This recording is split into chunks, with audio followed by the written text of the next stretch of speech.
Père, du Fils et du Saint-Esprit. Je vous salue Marie, pleine de grâce, le Seigneur est avec vous. Vous êtes bénie entre toutes les femmes, et Jésus, le fruit de vos entrailles, est béni. Sainte Marie, Mère de Dieu, priez pour nous pauvres pécheurs, maintenant et à l'heure de notre mort. Amen. Notre Père Saint Jean, priez pour nous. Saint Thomas l'apôtre, priez pour nous. Au nom du Père, du Fils et du Saint-Esprit. Amen. Alors nous continuons de lire la première épître de Saint Jean, ce qui tombe bien en ce dimanche de la miséricorde.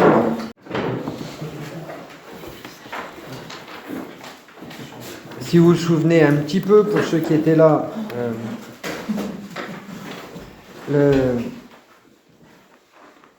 on a lu le premier chapitre de la première épître de Saint Jean, qui est tout entier qui trouve son axe dans cette affirmation. Telle est l'annonce que nous avons entendue de lui et que nous vous rapportons. Dieu est lumière, et de ténèbres en lui, il n'en est aucune.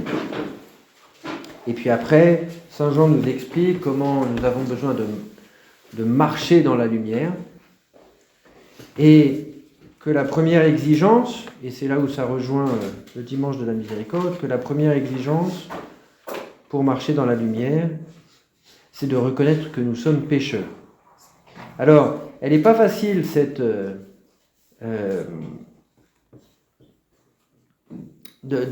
à considérer de manière équilibrée cette exigence de nous reconnaître pécheurs, parce que souvent ça a été vécu de manière très culpabilisante. Vous voyez ? Donc souvent ça a été vécu de manière très culpabilisante, au sens où on est tombé un peu dans le piège de considérer notre péché, de nous frapper la poitrine, et de dire je suis pécheur. C'est pas de ça dont il s'agit. Je voudrais revenir pour essayer d'expliquer ça sur ce qui se passe dans le chapitre 8 de l'Évangile selon Saint Jean. Vous vous souvenez peut-être qu'après avoir pardonné à la femme adultère, Jésus dit « Je suis la lumière du monde, qui me suit ne marchera pas dans les ténèbres ». Et puis, au fil de ce qu'il dit aux Juifs qui l'entourent, Saint Jean mentionne à un moment que Jésus s'adresse aux Juifs qui croyaient en lui, et il dit « Si vous gardez ma parole, alors vous serez vraiment mes disciples. Vous connaîtrez la vérité, et la vérité vous rendra libre. » Et à partir du moment où Jésus dit ça,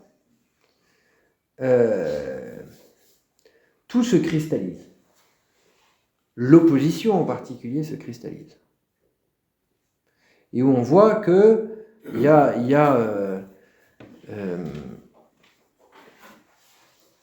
une option radicale, où on reçoit les paroles de Jésus dans la foi, ce qui implique d'accepter que nous sommes dans les ténèbres, que nous avons besoin d'être illuminés par lui, ce qui implique d'accepter que nous sommes esclaves du péché, que nous avons besoin d'être libérés du péché par lui, ou on se durcit dans l'orgueil.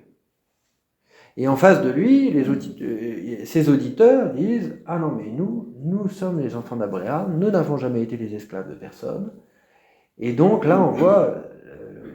Vous voyez, juste avant, il y avait Jésus face à la femme adultère, et saint Augustin dit c'est la misère face à la miséricorde. Et là c'est la miséricorde, et en face, c'est plus la misère, c'est l'orgueil. C'est ceux qui disent moi, j'ai pas besoin d'être sauvé, j'ai pas besoin d'être illuminé. Et la discussion, le dialogue se durcit au point que Jésus va jusqu'à leur dire votre père, c'est le diable, et vous cherchez à me tuer. Et bien là, lumière et ténèbres, on y est. Et on voit que c'est pas Jésus qui veut culpabiliser les gens en leur disant vous êtes des pécheurs. Non, c'est Jésus qui dit moi je vais vous donner la lumière, je vais vous conduire à la liberté. Mais pour accueillir ça, il faut reconnaître que la lumière, on ne l'a pas encore, et la liberté non plus. Si on s'imagine qu'on les a, eh ben, on ne peut pas les recevoir.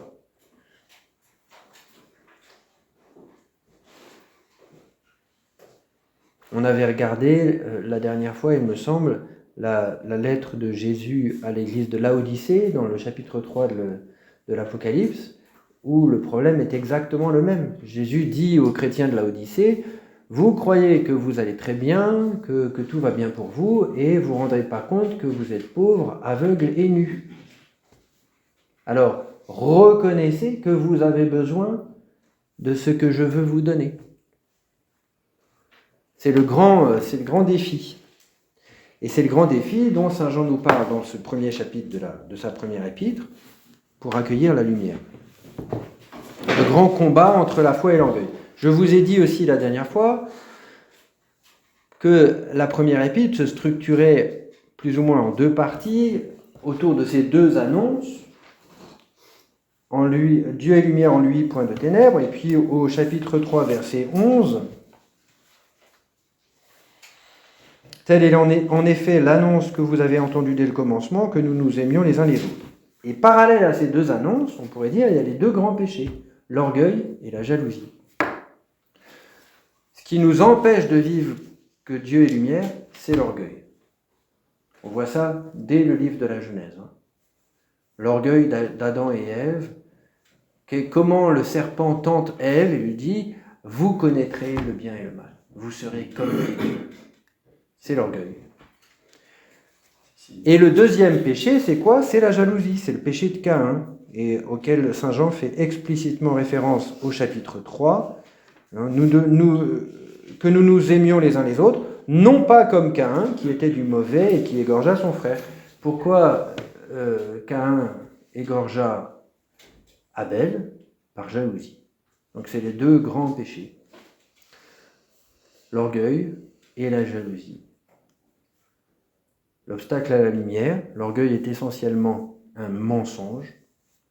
C'est pour ça, toujours dans le chapitre 8 de l'Évangile selon saint Jean, Jésus dit, à propos du diable, il est menteur et père du mensonge.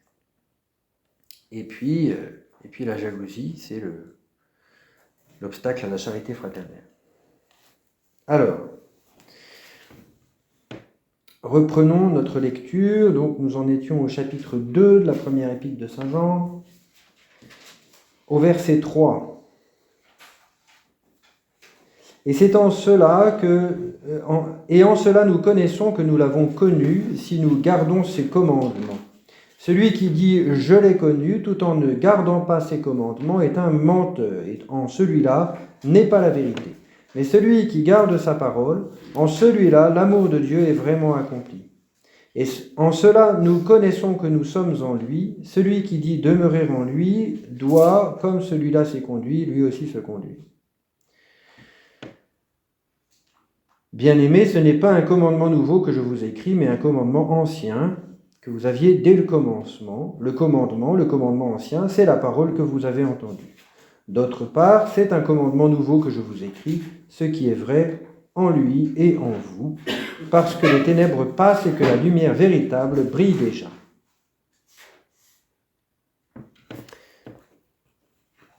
C'est quoi cette histoire de commandement?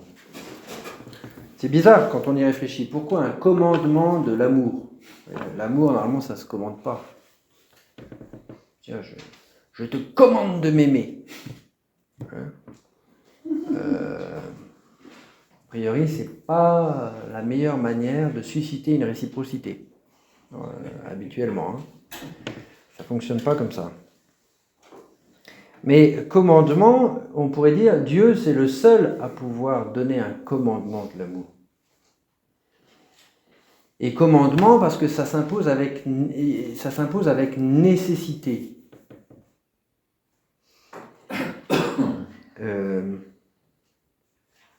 Voilà, on ne peut pas écouter Dieu qui nous parle sans être conduit à l'aimer et à nous aimer les uns les autres.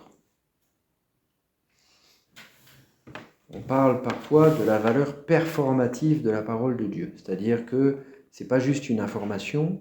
Quand Dieu nous parle, ce n'est pas juste une information. La parole de Dieu, elle change notre vie. Elle a elle demande d'avoir un effet. Et puisque Dieu est amour, quand il nous parle, eh ben, le premier effet que ça devrait avoir, ou que ça doit avoir, c'est de nous conduire à l'aimer lui et à aimer notre prochain. Alors, il y a aussi cette question, ce n'est pas un commandement nouveau, mais c'est un commandement nouveau, mais c'est pas un commandement ancien, mais c'est un commandement ancien. On n'y comprend plus rien. Qu'est-ce qu'on se dit? Mais Jean, il était peut-être un peu gâteux au moment où il a écrit la première épître, et c'est un peu bizarre. Non. Il y a quelque chose d'extrêmement... c'est plein de sens. Parce que oui, c'est un commandement nouveau. C'est ce que Jésus a dit à la dernière scène. Je vous donne un commandement nouveau. Aimez-vous les uns les autres comme je vous ai aimé. Et ça n'avait jamais été dit avant. Et c'est ultime. C'est plus simple. C'est plus seulement tu aimeras ton prochain comme toi-même. C'est vraiment beaucoup de crans au-dessus. Aimez-vous les uns les autres comme je vous ai aimé. Mais en même temps, c'est un commandement ancien. Pourquoi? Parce que le commandement de l'amour, il est présent dès les premières pages de l'Écriture. Dieu est amour. Donc en fait, dès qu'il s'adresse à l'homme, la manière dont sa parole impacte l'homme fait que il nous conduit à aimer. Déjà dans le livre de la Genèse, il n'est pas bon que l'homme soit seul. Je vais lui créer une aide qui lui soit assortie. Pourquoi? C'est déjà parce qu'on est fait pour aimer. C'est déjà ça. Après, dans le livre du Lévitique, au chapitre 19, tu aimeras ton prochain comme toi-même. Dans le livre du Deutéronome, au chapitre 6, écoute Israël, le Seigneur ton Dieu est l'unique. Tu aimeras le Seigneur ton Dieu de tout ton cœur, de toute ton âme et de toute ta force. Donc c'est présent. Mais en même temps, c'est présent, mais ce n'est pas parfaitement présent. Dans le livre du Lévitique, le prochain, on a quand même l'impression que c'est surtout le membre du peuple d'Israël. Ce n'est pas trop les autres. Et puis, tu aimeras ton prochain comme toi-même, mais quand même, œil pour œil, dent pour dent. Donc, on voit bien que dans la pédagogie de Dieu, il y a un côté graduel. Que Dieu, il a pris les hommes là où ils en étaient, et que donc la première étape, c'est de dire, voilà, s'il te casse une dent, tu le tues pas. Tu le casses une dent à lui. Tu proportionnes la vengeance. Voilà, première étape. Mais dans l'Ancien Testament, on voit que plus Dieu se révèle, et on voit bien ça chez les prophètes, plus ça se qualifie, plus Dieu révèle la qualité de son amour pour son peuple, sa tendresse pour son peuple. On voit bien ça chez Jérémie, Ézéchiel et encore plus Osée. Et puis, dans les évangiles synoptiques d'abord, on voit que Jésus va encore plus loin, en disant le plus grand commandement, c'est tu aimeras le Seigneur ton Dieu de tout ton cœur, de toute ton âme, de toute ton intelligence et de toute ta force, et ton prochain comme toi-même. Et Jésus va dire, et le second commandement, d'aimer ton prochain comme toi-même, il est identique au premier. Jésus unit ces deux commandements en disant, mais en fait, il n'y a qu'un seul amour. Et puis finalement, dans l'évangile, alors il ira, et puis il va dans le détail, ce qui dit aimez vos ennemis et priez pour ceux qui vous persécutent, pardonnez 70 fois 7 fois. Et puis il donne la parabole du bon samaritain, qui montre bien qu'il ne s'agit pas de sélectionner telle personne je l'aime, telle personne je l'aime pas, mais qu'il s'agit de se faire le prochain de celui que Dieu met sur ma route. Et puis finalement, dans l'évangile selon saint Jean, là, il y a la révélation de la perfection de la charité dans la lumière du sacrifice de Jésus, qui se donne à nous. Aimez-vous les uns les autres comme je vous ai aimé. Donc c'est pour ça qu'il est à la fois ancien et nouveau, ce commandement. Nouveau parce qu'il est révélé dans la perfection, dans sa perfection seulement en Jésus. Ancien parce que depuis le début de la révélation, Dieu s'est adressé à l'homme en le conduisant là.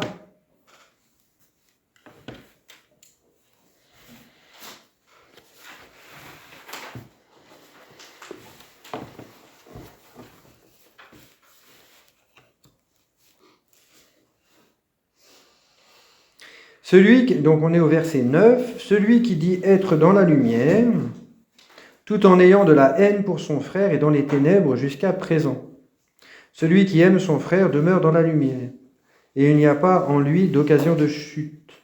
Mais celui qui a de la haine pour son frère est dans les ténèbres et marche dans les ténèbres. Et il ne sait où il va parce que les ténèbres ont aveuglé ses yeux. C'est intéressant, hein, parce que psychologiquement, facilement, on oppose la vérité et l'amour. Vous voyez ? Et en fait, là, Saint Jean nous dit, celui qui aime son frère demeure dans la lumière. On ne peut pas opposer la vérité et l'amour. Parce que, en fait, par exemple, quand Jésus dit à Pilate, « Je suis né, je ne suis venu dans le monde que pour rendre témoignage à la vérité », de quelle vérité s'agit-il ? D'abord de la vérité de l'amour du Père pour nous.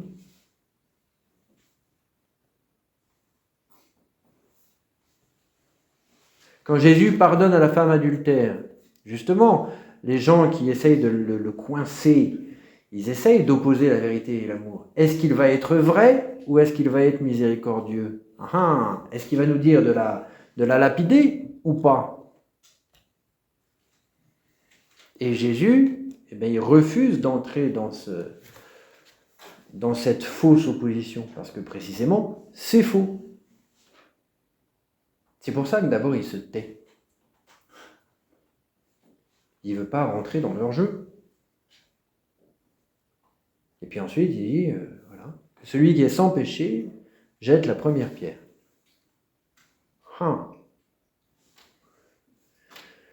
Donc il les remet face à la vérité, et la vérité d'abord de leur propre péché.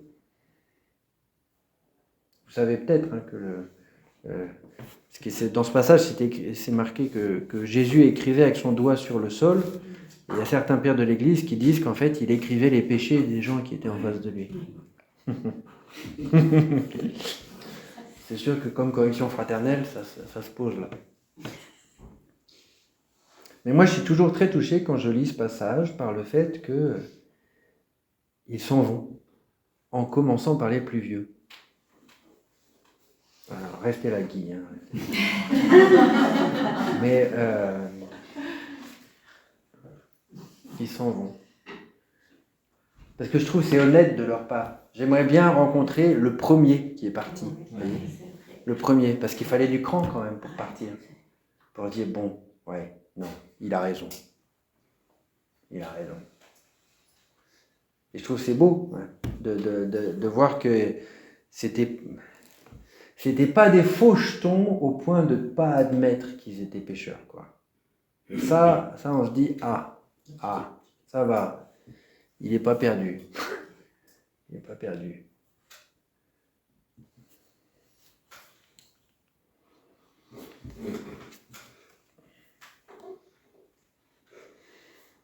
Alors, après ça, il y a ce passage qui est un peu mystérieux, mais très important. Je vous écris, petits enfants, donc au verset 12. Je vous écris, petits enfants, parce que les péchés vous sont remis à cause de son nom. Je vous écris, Père, parce que vous avez connu celui qui est dès le commencement. Je vous écris, jeunes gens, parce que vous avez vaincu le mauvais. Je vous ai écrit, mes petits, parce que vous avez connu le Père. Je vous ai écrit, Père, parce que vous avez connu celui qui est dès le commencement. Je vous ai écrit, jeunes gens, parce que vous êtes forts et que la parole de Dieu demeure en vous et que vous avez vaincu le mauvais. Alors, je ne crois pas qu'il faille considérer ça comme si c'était 3 étapes successives de la vie spirituelle. Vous voyez, enfant, père, jeunes gens. D'abord, si c'était 3 étapes successives, ça ne serait pas dans cet ordre-là.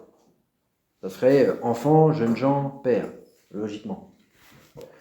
Or, non, ce n'est pas 3 étapes de la vie spirituelle, c'est plutôt 3 dimensions qui sont toujours présentes dans notre vie spirituelle. Alors, si on essaie de les identifier, je vous écris, petits enfants, parce que les péchés vous sont remis à cause de son nom. Souvenons-nous de ce que Jésus dit, si vous ne devenez pas comme des petits enfants, vous n'entrerez pas dans le royaume des cieux. Nous sommes objets de la miséricorde divine. Et donc, il y a quelque chose de fondamental dans notre vie spirituelle, c'est de nous reconnaître dépendants de la miséricorde du Seigneur. Mais ce n'est pas juste une étape initiale, voyez. C'est pas juste, oui, au début, quand je me suis converti, ou dans les premières étapes de ma vie spirituelle, j'ai reconnu le besoin que j'avais de la grâce de Dieu. Ah, mais maintenant, j'ai acquis suffisamment d'autonomie pour tenir. Non. Non, pas du tout. En fait, plus on grandit, plus on devient proche de Dieu, plus on est dépendant de lui. C'est ça qui est très particulier avec ce qu'on appelle les vertus théologales. C'est pour ça que c'est très analogique de les appeler des vertus. Vous voyez, des vertus humaines, quand on acquiert des vertus humaines, on acquiert la vertu de prudence. D'abord suivant les exemples de nos aînés, puis en posant nos propres choix, faisant des erreurs, apprenant de nos erreurs, etc. Et on devient prudent. On devient des gens prudents. Une fois quand on a la vertu de prudence, on l'a. Vous voyez, c'est quelqu'un qui a du discernement, qui sait quand est-ce qu'il faut agir, quand est-ce qu'il ne faut pas agir, quand est-ce qu'il faut parler, quand est-ce qu'il faut se taire. Voilà. C'est ça, quelqu'un de prudent. Et donc, la vertu humaine, en ce sens, elle nous rend autonomes.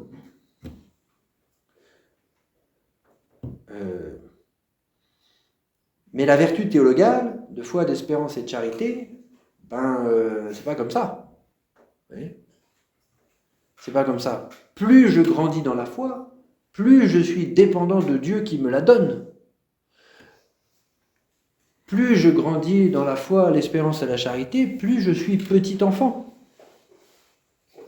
C'est là où la croissance de notre vie spirituelle, c'est pas comme la croissance de notre vie humaine. La croissance de notre vie humaine fait que on devient plus autonome. Mais la croissance de notre vie spirituelle fait qu'on devient plus dépendant.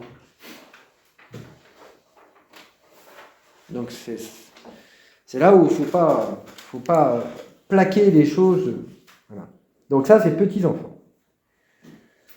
Et après, il dit, je vous écris mes petits parce que vous avez connu le Père. Oui. On ne connaît le Père qu'en étant dépendant du Père comme son enfant. C'est pas juste une connaissance dans la tête. C'est d'expérimenter, de vivre en enfant du Père.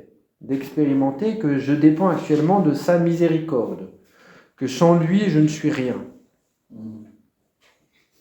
Je me souviens de ce dessin très rigolo qu'avait fait frère Réginald.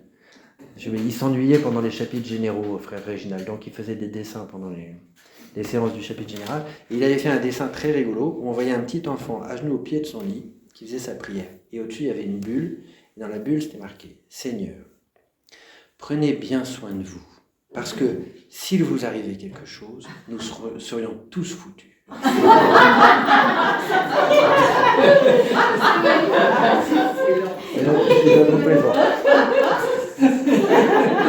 Et je la trouve très forte. Ouais. C'est imaginatif, mais ça dit quelque chose. Alors, donc ça c'est petits enfants. Je vous écris Père, parce que vous avez connu celui qui est dès le commencement. Et puis après, ouais, c'est ça. Donc c'est quoi cette deuxième dimension de la vie spirituelle? Père, c'est-à-dire le Père, c'est celui qui est fécond. Le Père, c'est celui qui a des enfants. Et donc, ça fait aussi partie de notre vie spirituelle d'être fécond comme instrument de Dieu. C'est saint Paul qui écrit quelque part dans une de ses épîtres, le Père de qui vient toute paternité. Il dit de Dieu, il est le Père de qui vient toute paternité. Eh bien, tous, là où nous en sommes, nous avons à être féconds, à participer à la fécondité de Dieu. Ça peut prendre des formes extrêmement diverses. On peut être fécond, voilà. Bon, il y a des grands saints chez qui ça a brillé, il y a la fécondité d'une mère Teresa, il y a des saints chez qui ça a brillé comme ça, et puis il y a des fécondités. Un enfant de 5 ans peut être fécond dans sa vie spirituelle, en étant quelque part, en étant un témoignage rayonnant d'union à Dieu. Donc ça peut prendre des couleurs et des modalités extrêmement différentes. Mais quelque part, on a tous apporté du fruit. C'est ce que Jésus dit à ses apôtres. Je vous ai choisi, je vous ai établi afin que vous alliez, que vous portiez du fruit et que votre fruit demeure. La gloire de mon Père, c'est que vous portiez beaucoup de fruits. Donc ça fait partie de notre vie spirituelle, à tous, d'une manière ou d'une autre. Et puis, finalement, je vous écris, jeunes gens, parce que vous êtes forts, que la parole de Dieu demeure en vous et que vous avez vaincu le mauvais. Donc ça, c'est la participation à la victoire du Christ. Comme dit saint Paul, si nous souffrons avec lui, nous régnerons. Donc, nous avons... les martyrs sont témoins de cette dimension-là. Participation au mystère de la croix et en même temps participation à la victoire du Christ. Là encore, ça prend des modalités extrêmement différentes, selon les personnes, selon la manière dont Dieu conduit chacun d'entre nous, la manière dont nous répondons à la grâce qui nous est faite, mais c'est présent dans la vie spirituelle de tout le monde, la participation à la victoire de Jésus. Donc on a 3 dimensions. Petits enfants, la dépendance à l'égard de la miséricorde de Dieu, Père, la participation à sa fécondité, jeunes gens, la participation à la victoire du Christ crucifié et glorifié. Selon les personnes, selon les moments de notre vie aussi, ces 3 aspects prennent des modalités très différentes. Mais quelque part, ils doivent toujours être présents, les 3.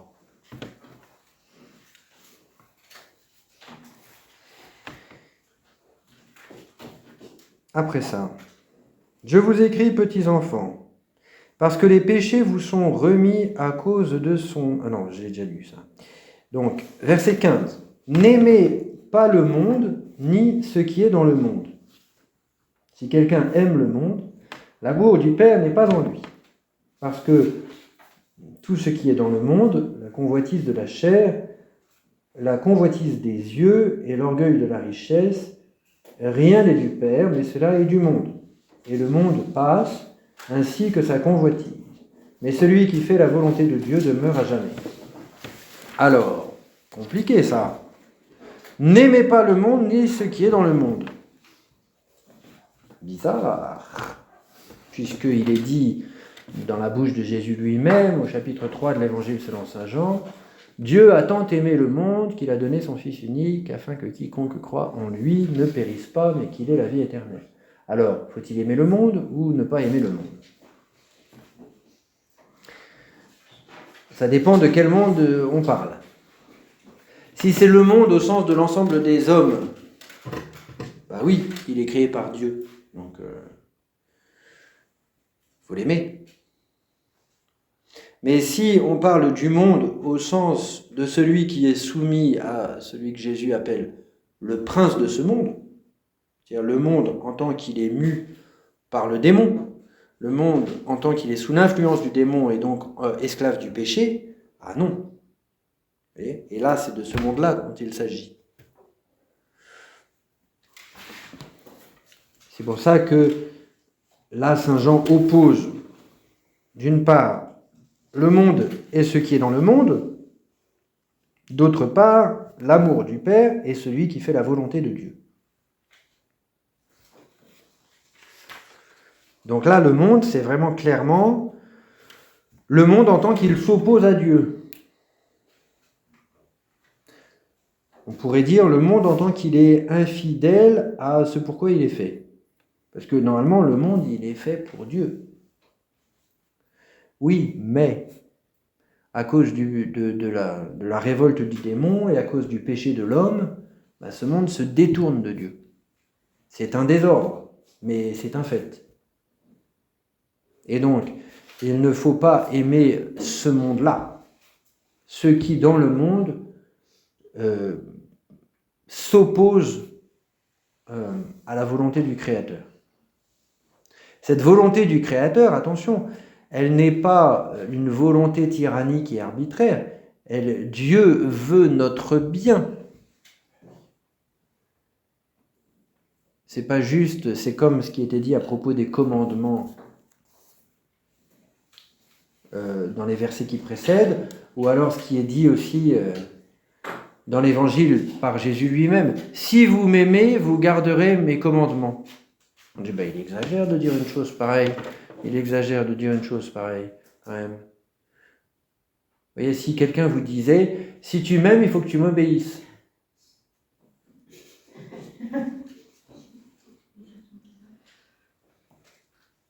Ça dépend. Enfin, pas toujours peut-être. Il y a des exceptions, non ? Mais là, la volonté de Dieu, c'est pas juste la volonté de quelqu'un lambda. C'est la volonté de celui qui nous a créés et celui qui nous dirige vers ce pourquoi nous sommes faits, celui qui veut notre bien. C'est pas une volonté accidentelle, c'est une volonté qui fait partie de ce que nous sommes. Nous sommes faits pour le bien que Dieu nous promet et qu'il veut nous donner. Et sa volonté, ça nous dirige vers ça. Donc c'est pas quelque chose d'accessoire, d'accidentel, de relatif, de la volonté du Père. C'est pour ça que Jésus peut dire dans l'Évangile, ma nourriture, c'est de faire la volonté de celui qui m'a envoyé et d'accomplir son œuvre.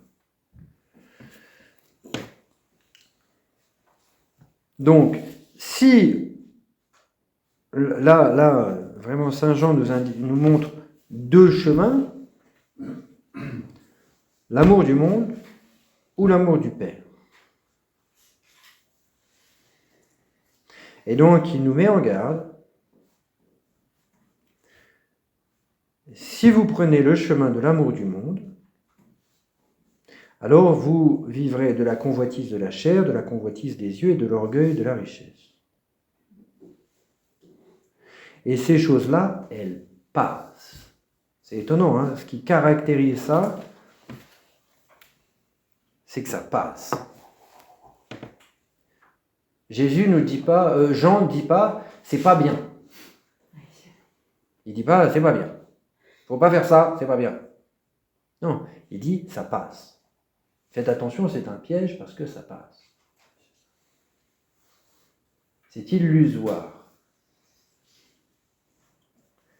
Celui qui fait la volonté de Dieu, lui, demeure éternellement.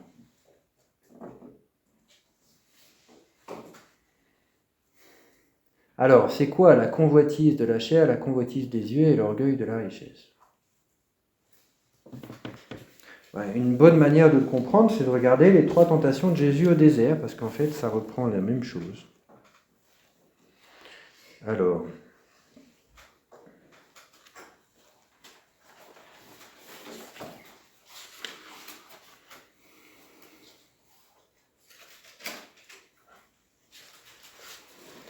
donc c'est Matthieu 4. Alors Jésus fut emmené au désert par l'Esprit pour être tenté par le diable, et après avoir jeûné 40 jours et 40 nuits, finalement il eut faim. Et s'avançant, le tentateur lui dit, « Si tu es le Fils de Dieu, dis que ces pierres deviennent des pains. » Répondant, il dit, « Il est écrit, ce n'est pas de pain seul que vivra l'homme, mais de toute parole qui sort par la bouche de Dieu. » La convoitise de la chair, c'est tout ce qui est lié au corps. Donc là, à la nourriture, aussi à la sexualité, mais aussi, on pourrait dire, tout ce qui est lié à la possession de biens temporels, parce que ça, c'est toujours indirectement lié au corps. L'avarice, par exemple, on pourrait dire que c'est lié à la convoitise de la chair. L'attachement exagéré au bien temporel, c'est lié à la convoitise de la chair.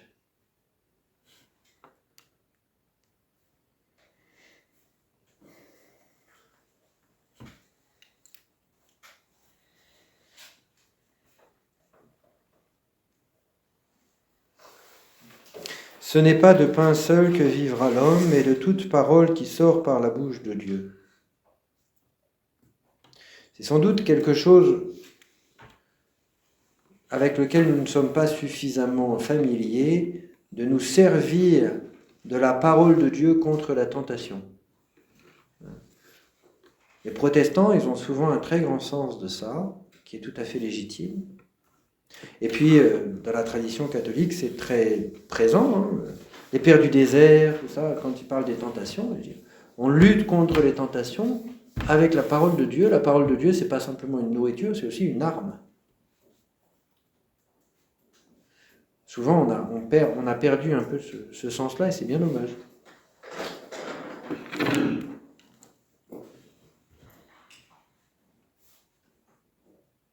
Je lisais ce matin un petit texte de Saint Philippe Néri, qui pareil, il donne des conseils pour lutter contre la tentation, et il dit, oui, on se sert de telle parole de psaume, on se sert de telle, pour lutter contre la tentation.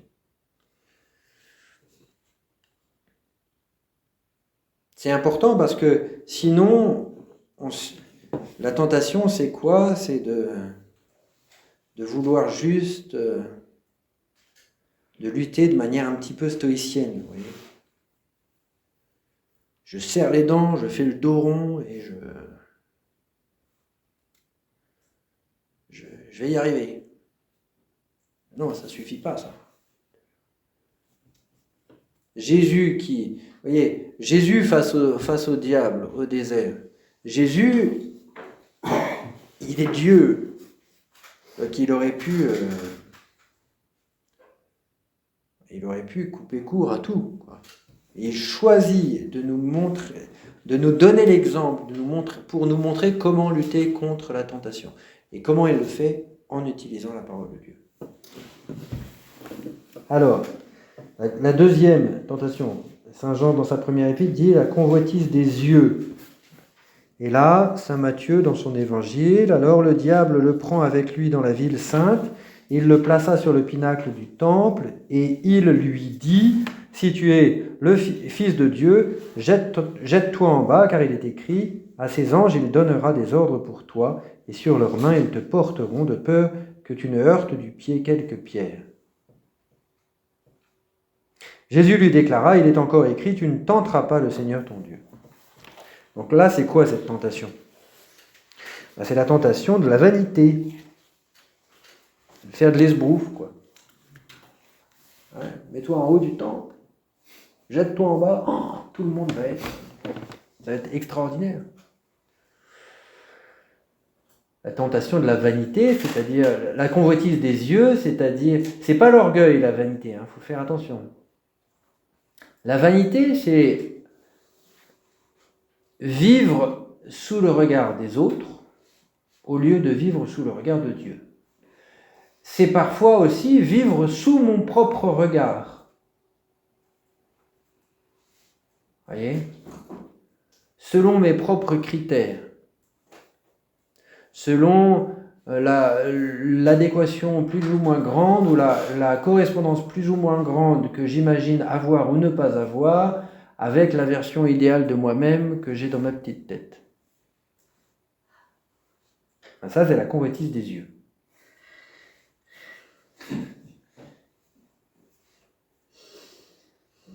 Il y a un côté un peu... oui. La seule chose qui nous libère, en fait, c'est de vivre sous le regard de Dieu. C'est pour ça que tout ce qui était dit au début de la première épître était très important, voyez. Se reconnaître pécheur, non pas d'une manière culpabilisante, être un petit enfant qui reçoit la miséricorde, non pas d'une manière infantilisante, mais juste de manière vraie. Juste de manière vraie. Et en fait, ça, c'est libérant. Tandis que la convoitise des yeux, ça rend esclave. Ça rend esclave et ça rend frustré.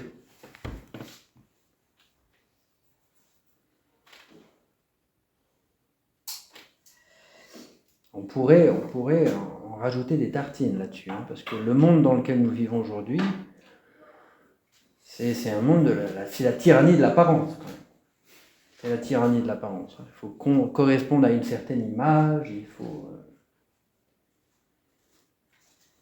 Et spirituellement, ça peut aussi avoir ce type de conséquences. Vous voyez, on peut nous aussi avoir la tendance à vivre spirituellement en fonction de l'image du bon chrétien ou de la bonne chrétienne qu'on aimerait donner. Et en plus, on peut même baptiser ça en disant « Ah ouais, mais c'est important de témoigner, d'être des témoins, et donc il faut être des exemples. » Oui, c'est important de témoigner. Oui. De s'imaginer que c'est en donnant l'image d'une perfection que je vais être témoin, ça par contre, ça se discute.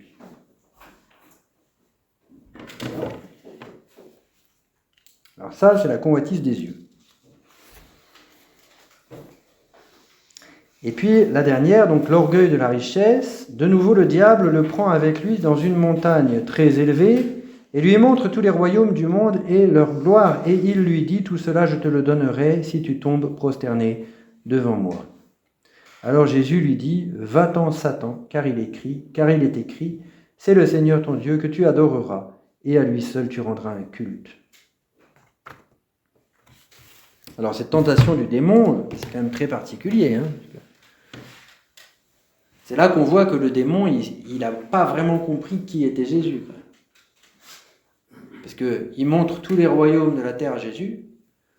Jésus, il est Dieu. C'est lui qui l'a créé. Et il dit, tout cela c'est à moi, je te le donnerai. Non, en fait, c'est pas à toi. Hein. Enfin, je veux dire, en fait, c'est pas à toi, c'est à moi. Hein. Donc, il y a erreur là. Mais bon, vous voyez, Jésus, il répond pas ça. Il aurait pu. Il aurait pu, mais il répond pas ça. Et alors, c'est quoi cette tentation? L'orgueil. L'orgueil, c'est prendre la place de Dieu. Alors là, c'est sûr qu'on dit, on ne se sent pas extrêmement concerné par cette tentation du Christ au désert, parce qu'on se dit, je vais quand même pas me mettre à adorer le démon, vous voyez. A priori, non. Mais ça prend souvent des formes beaucoup plus subtiles. En fait, je prends la place de Dieu dans ma vie. C'est-à-dire, je suis mon propre maître. Le chef, c'est moi. Celui qui donne une direction, celui qui détermine, celui qui a le dernier mot, celui qui commande, c'est moi et je n'ai besoin de personne. C'est ça l'orgueil. Je n'ai besoin de personne.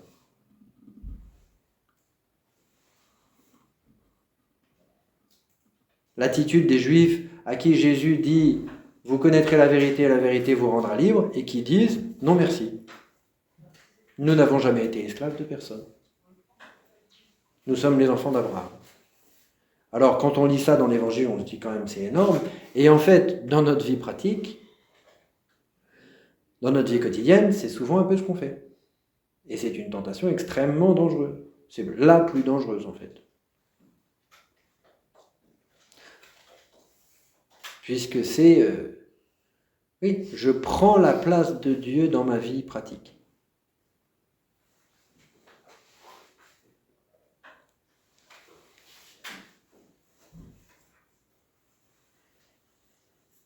Cet orgueil qui peut aller jusqu'à ce que Jésus appelle le blasphème contre l'Esprit Saint, c'est-à-dire de fermer mon cœur à l'amour de Dieu et à la miséricorde, parce que je prétends me débrouiller tout seul. Ça, c'est vraiment la racine de tous les péchés. C'est la racine de tous les péchés. Il y a un côté idolâtrique dans ce péché-là. Et les derniers mots de la première épître de Saint Jean, ça sera Jean qui écrit petits enfants, gardez-vous des idoles. De quelles idoles parle-t-il? Alors, il y a les idoles païennes, bien sûr, mais en l'occurrence, c'est pas que ça. L'idole dont nous avons à nous garder, c'est souvent nous-mêmes. Nous-mêmes, si nous nous plaçons à la place de Dieu.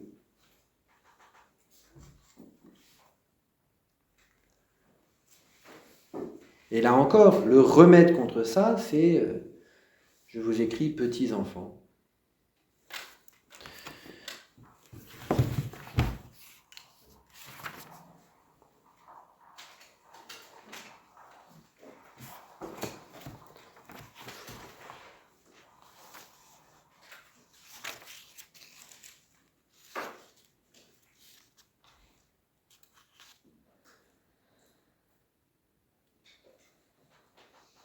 Je vous écris petits enfants parce que les péchés vous sont remis à cause de son nom.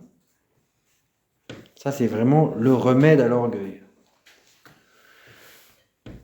Plus qu'un remède, hein, c'est l'attitude fondamentale. C'est bienheureux les pauvres, le royaume des cieux est à eux. Si vous ne devenez comme des petits enfants, vous n'entrerez pas dans le royaume des cieux. C'est ça. C'est accepter cette dépendance libératrice à l'égard de Dieu.